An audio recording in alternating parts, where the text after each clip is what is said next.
Today's Dirt Path devotional comes from Deuteronomy chapter 9, verse 6.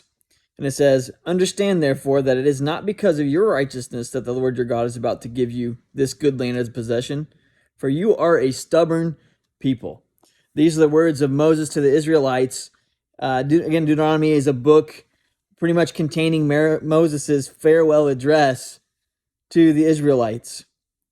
And he's just kind of recounting what the journey that they've been on now that the Israelites are about to enter the promised land. Moses himself can't go in, but the Israelites are about to go in there. And Moses is simply reminding them, you are not at this point in your history. You're not at the doorstep of God's promises because of who you are.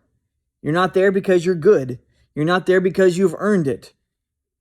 And when Moses labels them as a stubborn people, all you have to do is read back through the journey, and you'll see that indeed these people are stubborn to the point where there was multiple times that they were ready to turn away from God and go back to Egypt and be slaves because the journey got too hard. But here they are, despite all of their own grumbling, despite all of their own setbacks, God has helped them get to the point where they reach the promised land, and God's going to give them the promise. And the lesson in that for you and I is this: the gifts that God gives us in our lives, the blessings, even salvation itself, we don't earn it. We can never do enough good to be considered good enough before God's eyes.